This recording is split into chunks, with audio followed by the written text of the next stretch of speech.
नमस्कार। आज के इस डीप डाइव में आपका स्वागत है। आज हम उस विषय पर बात कर रहे हैं जिसने दुनिया भर के पोर्टफोलियो मैनेजर्स और ग्लोबल स्ट्रैटेजिस्ट की रातों की नींद उड़ा रखी है। जी हां, भारतीय रुपए की ऐतिहासिक गिरावट। एक ग्लोबल इन्वेस्टमेंट स्ट्रैटेजिस्ट के नजरिए से आज हम एक टॉप डाउन रिस्क असेसमेंट करेंगे। हम देखेंगे कि कैसे जियोपॉलिटिकल टेंशन मैक्रो इकोनॉमी से होते हुए सीधा माइक्रो कॉर्पोरेट लेवल तक अपना असर दिखा रही है। 100, 100 प्रति डॉलर, 100 रुपए का ये आंकड़ा अब सिर्फ एक नंबर नहीं रह गया है। ये एक बहुत बड़ा साइकोलॉजिकल बैरियर है। आपको पता ही होगा, रुपया हाल ही में 69.39 के रिकॉर्ड निचले स्तर को छू चुका है। कभी ये आंकड़ा बहुत दूर की कौड़ी लगता था, लेकिन आज के ग्लोबल हालात ने इसे एक डराने वाली सच्चाई बना दिया है। तो चलिए समझते हैं कि मार्केट इस सदी के सबसे बड़े करेंसी शिफ्ट को कैसे देख रहा है। आज के हमारे इस असेसमेंट का एजेंडा काफी क्लियर है। पहले 100 का स्तर, फिर ऑयल शॉक के डायनामिक्स, इसके बाद कैपिटल फ्लाइट, फिर मार्केट के अनुमान, उसके बाद कॉरपोरेट और महंगाई पर इसका असर, और आखिर में हम बात करेंगे आरबीआई की दुविधा पर। तो चलिए सेक्शन 1 से शुरू करते हैं। 100 का स्तर, जो पूरी तरह से एक अभूतपूर्व स्थिति है। अब देखिए, इमर्जिंग मार्केट्स में निवेश करने वालों के लिए एक्सचेंज रेट का 3 डिजिट में जाना सच में एक बिल्कुल नया अनुभव है। हिस्टोरिकली अगर हम देखें तो भारत की महंगाई दर को ध्यान में रखते हुए सेंट्रल बैंक साल में 3 से 4% की गिरावट को नॉर्मल मानता है, राइट? लेकिन जरा इस साल की तरफ देखिए, अब तक रुपए में लगभग 7% की भारी गिरावट आ चुकी है। मतलब सीधा सीधा नॉर्मल से 2 गुना। ये क्रैश साफ बता रहा है कि मार्केट में कुछ बहुत ही एक्स्ट्रा ऑर्डिनरी फोर्सेस काम कर रही हैं। सेक्शन 2, ऑयल शॉक के प्रभाव। यही हमारा सबसे बड़ा मैक्रो कैटलिस्ट है। ग्लोबल स्टेज पर अगर हम बिना किसी पॉलिटिकल बायस के देखें तो अमेरिका और ईरान के बीच के टेंशन ने ब्रेंट क्रूड की कीमतों में आग लगा दी है, और इसका सीधा प्योर इकोनॉमिक इंपैक्ट भारत पर बहुत भारी पड़ रहा है। ऐसा क्यों? क्योंकि भारत अपनी कच्चे तेल की जरूरतों का 90% आयात करता है, लिटरली 90%। ये भारी डिपेंडेंसी इकोनॉमी को ग्लोबल झटकों के आगे पूरी तरह से एक्सपोज कर देती है। अब इसे थोड़ा नंबर्स में समझिए। ब्रेंट क्रूड जैसे ही $100 के पार जाता है, भारत का ट्रेड डेफिसिट यानी व्यापार घाटा सीधा 48.38 बिलियन डॉलर तक फैल जाता है।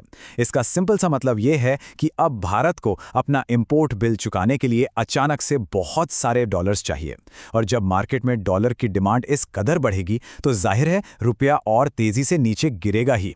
अब आते हैं सेक्शन 3 पर, कैपिटल फ्लाइट। ये एक ऐसा साइकिल है जो खुद को ही और बढ़ावा देता है। मैक्रो झटकों के बाद अब जरा इंस्टीट्यूशनल रिएक्शन को देखते हैं। ये पूरा लूप कैसे काम करता है। स्टेप 1, जियोपॉलिटिकल डर फैलता है।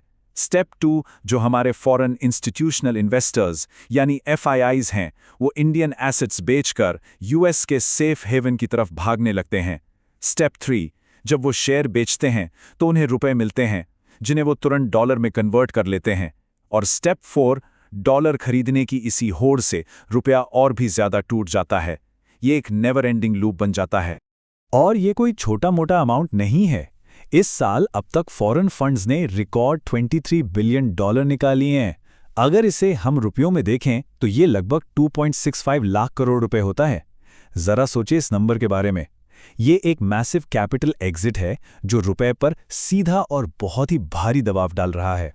तो ऐसे में मार्केट क्या सोच रहा है? सेक्शन 4, बाजार के अनुमान, जहां मंदी की आशंका के साथ साथ थोड़ा आशावाद भी है। पोर्टफोलियो मैनेजर्स के लिए ये डेटा बहुत क्रूशियल है। आप देखिए कि कैसे प्रमुख बैंक रुपए के लिए अपने टारगेट्स को लगातार डाउनग्रेड कर रहे हैं। कोटक का अनुमान 93 से 99 के बीच है। डीबीएस बैंक 95 से 100 की रेंज देख रहा है, और सिटी बैंक ने तो शॉर्ट टर्म में 98 का टारगेट ही रख दिया है। ये साफ तौर पर एक बहुत ही बियरिश आउटलुक है जो मार्केट के डर को दिखा रहा है। लेकिन हर कोई इस भारी मंदी से सहमत नहीं है। जरा अमोंडी इन्वेस्टमेंट इंस्टीट्यूट की एलेसिया बेरार्डी के इस कोट पर गौर कीजिए। उनका नजरिया काफी अलग और ऑप्टिमिस्टिक है। वो मानती हैं कि इतनी बड़ी गिरावट के बाद एशियाई मुद्राएं अब इतनी सस्ती हो गई हैं कि फ्यूचर में उनके वापस बाउंस बैक करने की बहुत स्ट्रांग पॉसिबिलिटी बन गई है। अब बात करते हैं सेक्शन 5 की, कॉरपोरेट और महंगाई पर असर। मैक्रो से अब हम माइक्रो इम्पैक्ट पर आते हैं। इस करेंसी क्रैश का हमारी घरेलू वास्तविकताओं और कंपनियों पर क्या असर हो रहा है? थियोरी के हिसाब से देखें तो कुछ विनर्स होने चाहिए और कुछ लूजर्स। आईटी और फार्मा जैसे सेक्टर्स जो डॉलर में कमाते हैं, उन्हें तो कॉम्पिटिटिव फायदा होना चाहिए। वहीं दूसरी ओर केमिकल्स या इलेक्ट्रॉनिक्स जैसे नेट इंपोर्टर्स हैं जिनकी इनपुट कॉस्ट आसमान छू रही है और उनको प्रॉफिट मार्जिन पूरी तरह सिकुड़ रहा है। लेकिन असलियत में कहानी इतनी सिंपल नहीं है। जिन आईटी कंपनियों को थियोरेटिकली विनर होना चाहिए था, वो भी स्ट्रगल कर रही हैं। क्यों? क्योंकि ग्लोबल इकोनॉमिक स्लोडाउन और आर्टिफिशियल इंटेलिजेंस में आ रहे बड़े स्ट्रक्चरल शिफ्ट्स के कारण उनकी ग्लोबल डिमांड ही घट गई है। तो कमजोर रुपए का जो बम्पर फायदा उन्हें मिलना चाहिए था, वो मिल ही नहीं रहा है। और इस पूरी सिचुएशन का सबसे बड़ा खामियाजा कौन भुगत रहा है? आम जनता। कैसे? इंपोर्टेड इन्फ्लेशन के जरिए। महंगा तेल ट्रांसपोर्टेशन को महंगा करता है, जिससे फैक्ट्रियों की इनपुट कॉस्ट बढ़ती है और फाइनली ये सारी बढ़ी हुई लागत सप्लाई चेन से होते हुए हम कंज्यूमर्स तक पहुंचती हैं। नतीजा ये होता है कि रिटेल मार्केट में रोजमर्रा की चीजों के दाम तेजी से बढ़ने लगते हैं। अब इन सब के बीच आते हैं हमारे आखिरी सेक्शन पर, सेक्शन 6, आरबीआई की दुविधा। इस भयंकर वॉलेटिलिटी को कैसे नेविगेट किया जाए? इस पूरी पजल का सबसे क्रिटिकल सवाल यह है, क्या आरबीआई इस गिरावट को रोक सकता है? जब रुपया 100 के इस बड़े साइकोलॉजिकल लेवल के इतना करीब है, तो सेंट्रल बैंक के सामने ये टास्क किसी पहाड़ चढ़ने से कम नहीं है। सच कहूं तो रिजर्व बैंक एक दोधारी तलवार पर चल रहा है। उनके सामने एक इम्पॉसिबल चॉइस है। क्या वे डॉलर की सप्लाई बढ़ाने के लिए अपने शानदार $600 बिलियन के फॉरेक्स रिजर्व को जलाना चाहेंगे, या फिर महंगाई को कंट्रोल करने के लिए इंटरेस्ट रेट्स बढ़ाएंगे जिससे ग्रोथ धीमी हो सकती है, या फिर वो इकोनॉमिक ग्रोथ को बचाने के लिए करेंसी को अपने हाल पर गिरने देंगे? ये कोई आसान फैसला नहीं है।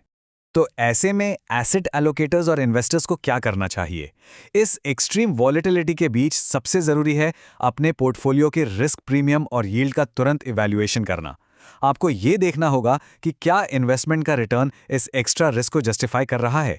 और हाँ, जो रिटेल इन्वेस्टर्स हैं उनके लिए भी ये समय है कि वो इंटरनेशनल म्यूचुअल फंड्स या करेंसी ईटीएफ्स के जरिए अपने पोर्टफोलियो को हेज करें और खुद को प्रोटेक्ट करें।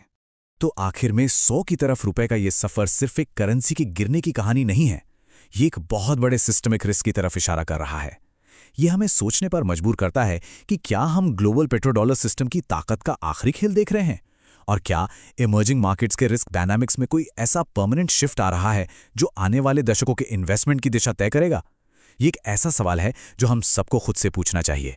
इस डीप डाइव में मेरे साथ जुड़ने के लिए बहुत बहुत शुक्रिया।